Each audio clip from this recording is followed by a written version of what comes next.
សួស្តីបងប្អូនសាអ្នកទាំងអស់គ្នាដែលកំពុងមើលវីដេអូនេះដូចយើងឃើញបានឃើញ listen and we don't judge អញ្ចឹងclear នេះយើងគិតថាវាគ្រាន់តែជា trend ធម្មតានៅក្នុងអ៊ីនធឺណិតប៉ុន្តែបើយើង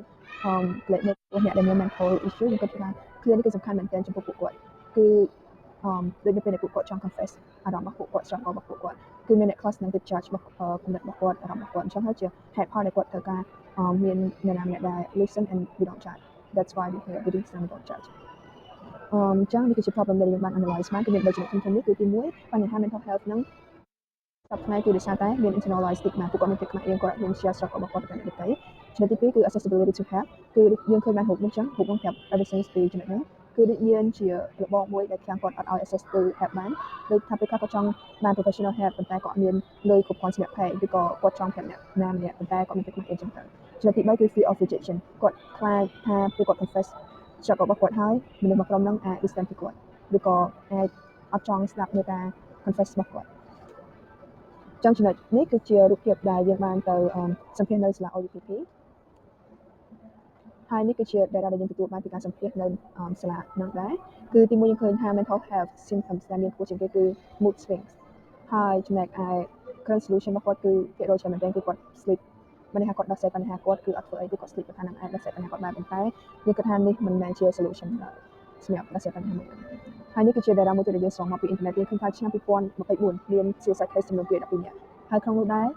male cases ទៅដល់9%មានខ្ពស់មែនទែនគឺជា suppress ត្រូវការ21%ទេ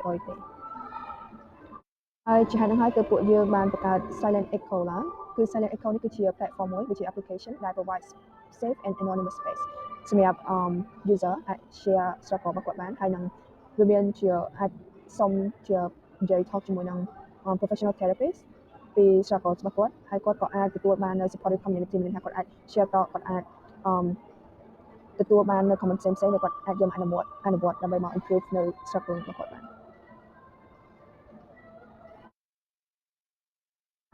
ហើយនេះគឺជា solution ដែលយើងបាន propose គឺ Silent Echo ដែលវាជា platform space confession space មួយហើយយើងអាច access ទៅ professional help យើងអាចមាននៅ supportive community នៅក្នុង platform របស់ពួកយើងហើយ target customer របស់យើង all gender doesn't matter ចំណែកឯ age យើង focus ទៅលើ teenager ដែលមានអាយុចន្លោះពី15ទៅ25ឆ្នាំនេះគឺជា prototype របស់ពួកយើងអាចមើលបានយើងត្រូវ log in sign up ឬក៏ register ជាមួយនឹង anonymous ឈ្មោះ nickname អីក៏បាន choose community ហើយយើងអាច share តរបស់យើងបានហើយនៅកន្លែងយើងចុច share តរបស់ពួកយើងនៅពេល tab អីហើយអស់ខ្ញុំមានសំណួរសួរថាយើងចង់បាន response ពី professional therapist អត់បើយើងចង់បានយើងអាចអានប៊ូតុងបានចុចតាមហ្នឹងទៅយើងនឹង list down ថាមាន therapist ណាខ្លះ available ដែលយើងអាចទាក់ទងបានបើអត់ទេក៏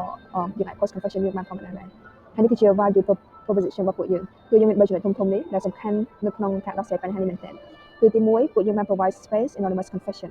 យើងអាច register ជា anonymous account គឺយើង secure នៅក្នុងហ្នឹងអត់មានអ្នកគេដឹងពី personal information របស់យើងដែរទី2គឺយើង provide affordable price ជាមួយនឹង professional help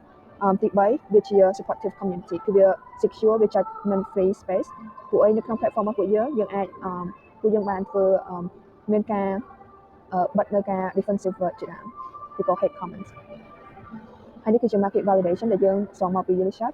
យើងឃើញថា53%នៃសិស្សអនុវិទ្យាល័យ at least experience mental health ហ្នឹង once ហើយភាគរយហ្នឹងបានប្រាប់ទៀតថា voice នៅបរិបទច្រើនជាងស្ត្រីទៀតហើយនេះគឺជា competitor analyze នៅក្នុងស្រុករបស់ពួកយើង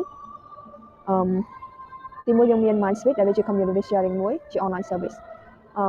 ទី2គឺជា Bamboo Center ដែល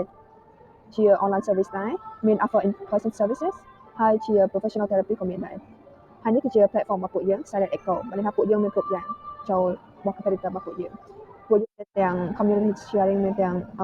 in person service វាជា online of course ហើយយើងក៏ offer professional therapy professional help ហើយនេះគឺជាចំណុច revenue stream ដែលយើងបានមកគឺទីមួយបានពី advertising មានន័យថាយើងអាច partnership ជាមួយនឹង organization ឬក៏ brand អីផ្សេងៗដែលគាត់ចង់ advertise នៅលើ platform របស់ពួកយើងហើយនេះយើងបានមកពី user ដែលគាត់ចង់បាន no interruption នៅក្នុង platform របស់ពួកយើង charge គាត់$10នៅក្នុងមួយខែហើយនេះយើងអាចបាន revenue មកពី therapist ដែលយើង partner ជា share ពីគាត់អញ្ចឹងយើងនឹង take 15% ពីគាត់ហើយមានន័យថាគាត់នឹងទទួលបាន 85% ពី session ដែលគាត់ធ្វើជាមួយ user មួយហើយចំណែក price range របស់យើងគឺពី25ទៅ$100ក្នុងមួយ session ដែលមួយ session ហ្នឹងគឺ1ម៉ោង maximum ចំណែក user អាចជ្រើសរើស price នេះបានថាគាត់ចង់បានប៉ុណ្ណាសម្រាប់ទៅលើពួកគាត់ហើ យើងបាន partnership ជាមួយនឹង4ផ្នែកធំៗនេះគឺទី1 mental health professional គឺក្នុង platform យើងដឹងថាយើងមានពួកគាត់សំខាន់មែនទែនទី2គឺ education center និង HR department បានន័យថាពួកគាត់អាច offer platform របស់ពួកយើងទៅកាន់សិស្សឬក៏ទៅកាន់បុគ្គលិកនៅក្នុងអង្គការគាត់បានដើម្បីឲ្យប្រើប្រាស់ជួយសម្របសម្រួលនៅក្នុងផ្នែកបញ្ហាផ្លូវចិត្តរបស់សាលាគាត់ឬក៏ department របស់ពួកគាត់នេះទី3គឺ social media influencer ពួកគាត់យើងអាច partnership ជាមួយពួកគាត់ឲ្យគាត់ផ្សព្វផ្សាយដើម្បីជួយប្រជាជនរបស់ពួកយើងហើយប្រាប់ឲ្យដឹងពី platform របស់ពួកយើងទី4គឺ ABA ទាក់ទងនឹង payment របស់ពួកយើងគឺមាន online service នេះគឺជា team member របស់យើងពួកយើងមាន5នាក់ហើយអរគុណខ្លាំងមែនទែនបងកុសមានិងអ្នកទាំងអស់គ្នាដែលបាន